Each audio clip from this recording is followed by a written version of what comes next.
Hello all, this is John from EastCoastArmory.com, and I'm here today with a project update video for this 1/6 scale German SDKFZ 222 armor car. Since the last video update, more progress has been made to the model's chassis, and the model's chassis is now mostly complete and is ready for the interior detailing to be fabricated to the inner portion of the cab. As we can see, that since the last video update, the frame has been completely painted and has been weathered.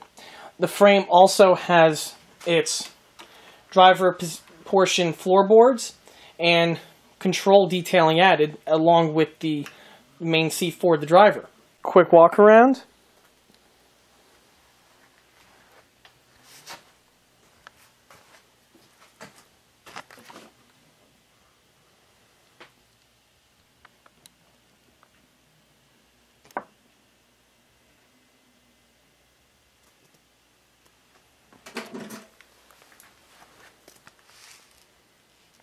Because of the nature of this build, the model's frame features lots of nooks and crannies which make it very difficult to get paint in. This is going to be especially true once the model progresses past this point, namely once the cabin and the interior are added. Which is why it is a good idea to thoroughly paint and prime the lower chassis at the point that you see here. Once those parts get added, the model will become a lot more fragile and difficult to handle, especially when it comes to getting into all these tight spaces on the chassis of the vehicle. This also holds true with the model's weathering. It is a good idea to weather the model at this point because of the same reasons that I mentioned above. After the model was painted and weathered, it was then time to complete the plumbing lines. As you can see, the lubrication lines that were mentioned in an earlier video have been all connected. These lubrication lines all converge to a small jar that is below the hardpoint here for the gun. The plumbing lines connect to all four of the wheel swing arms and split from both the top and the bottom portion of the swing arm here. These plumbing lines are a lot easier to see when the model has been flipped over. On the under chassis, we can see the plumbing lines and connections more in detail. They're the lube lines coming from the swing arms. They converge, and then they run on the lower portion here of the hull, or of the chassis frame. They then enter into the small jar, which is the oil reservoir, and it also connects to the rear two swing arms. In addition to adding the lubrication plumbing lines, the model's brake lines have also been added. The 222 is unique in that it has its brake lines exposed and on the exterior portion of the frame. The way the brake lines work were mentioned in an earlier video. However, just as a quick recap, if we look on the bottom portion here of the frame, this box here contains the brake line fluid and is controlled by the brake pedal via this connecting rod.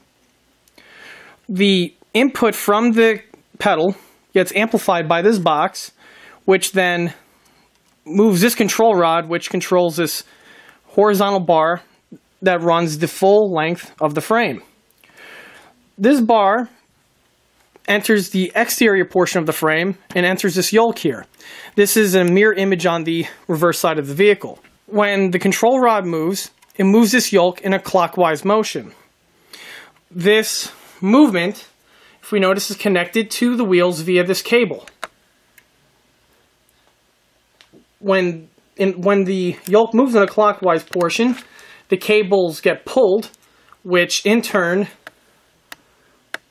activate the braking mechanism that's within the drive hubs here. This system is a mirror image on both sides of the vehicle. Both the brake line set and the lubrication set have been added to the EastCoastArmory.com product line and come with almost all the components that you see here. Cable heads off to the wheel hub. It meets its mounting point over here. This mounting point here is what separates the jacketed cable from the exposed cable, which connects to the yoke. The set also comes with the little rubber booties that we see here. These little rubber booties are casted in a flexible resin and are dyed to replicate that rubber look and feel. Because of this, these pieces are ready to go out of the box and do not need to be painted. As what was mentioned in an earlier video, the model's driver position and floorboards have been added. The floorboards themselves are fabricated out of sheet styrene and have been coated with this vacuum-formed diamond plate sheet here.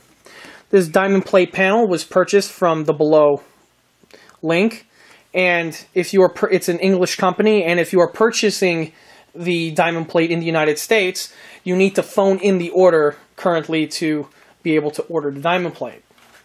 The floorboards themselves have their cutouts for the upper hull mounting straps. This is one of the reasons why I had to first assemble up the upper hull and mount the straps to it, was because I needed to get the idea of where the straps were going to be so that I could construct the floorboards. With the clearances all cut out, the upper hull should just mate with the lower hull without any surprises. On the front portion here of the floorboard, we notice a hump. This hump here is a well that is mounted to the floorboards, and it makes clearance for the model's front differential. If we look back in an earlier video, the vehicle has a front and rear differential, which are fairly large and does emerge from the floorboard to a certain degree. This well here covers up that portion of the differential. The well itself is mounted to the floorboard and is fabricated out of sheet metal. We also notice that the steering column has been added along with the steering wheel. The steering wheel itself is only temporarily mounted on. This is so that once the upper hull gets mounted to the chassis, it clears perfectly. It might have difficulty clearing with the steering wheel in the way, which is why the steering wheel will be mounted permanently once the chassis gets fitted.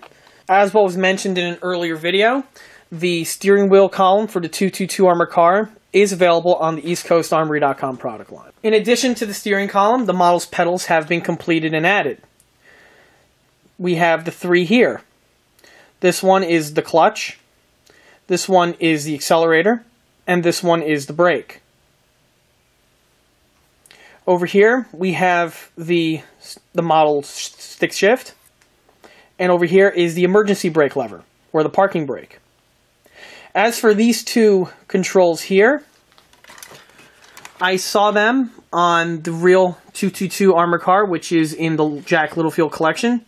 As for what their purpose is, I currently was unable to find out with my research. If any one of you YouTube viewers has an idea or know what these two controls do, feel free to write it in the comments below. As for the actual pieces themselves, they are both fabricated out of brass and metal. If we notice, they have the little rubber protection boot on them. The boots themselves are all fabricated out of resin. Some other details that we have to the floorboards are several mounting brackets. The mounting bracket here in the front is for the model's battery, lead-acid battery, which is currently en route. And the bracket in the back is for a large grenade case or ammunition case. Actually all of these mounts were fabricated out of lengths of plastic stock and plastic angle. The model seat has also been added. For the seat, we went ahead and used the resin German AFV seat kit from panzerwerk.com. The Panzerwerk piece is very nicely detailed and is perfect for this build. It has finely detailed seat cushions, back seat springs, as well as the small little leather belts that mount the seat pad to the seat frame. Seat was assembled out of the box and then just simply mounted to the seat mounts that I fabricated out of plastic bar stock. As of note, the 222 seat was adjustable. If we notice on the frame here, there are several mounting holes. This is so the seat can be positioned closer or more further away from the steering wheel, as depends on the size of the driver. To mount the floorboards to the chassis frame, this was done via fasteners. No adhesives were used for the installation of this part, and it is only held on via the metal fasteners that were just shown. Moving back from the driver position, we see here a large box object. This large box object is in fact the hardpoint for the armored car's gun and gun mount. The 222's gun needed to be fixed to a hardpoint that was mounted to the chassis. More detail of this part is actually visible from the undercarriage of the model, which we shall go over now. And here's the hardpoint from the bottom portion here of the frame. If we notice, it has lots of bulkheads and a center mounting cluster to mount the gun mount to the hardpoint itself. The hardpoint is all fabricated out of sheet styrene and pieces of Lexan plastic. The hardpoint itself is mounted via fasteners to the frame. This is done so that the piece will be nice and strong as the years go on. Moving our way back to the rear of the vehicle, we notice here a skid plate for the model's engine. Just like on many cars, the 222 featured a armored skid plate which protected the bottom portion of the engine from debris and possibly other fragmentation. The skid plate itself is all fabricated out of sheet metal and is all bent, folded, and soldered together. It is then affixed to the model via fasteners. No adhesives were used for the mounting of this device here. And that concludes this project update video for this 1/6 scale static German SDKFZ 222 armored car. Stay tuned for more progress as well as more detail upgrades. Stop by and like us on Facebook. And don't forget to check out eastcoastarmory.com for more 1/6 scale tank builds as well as other 1/6 scale detail components. Thank you.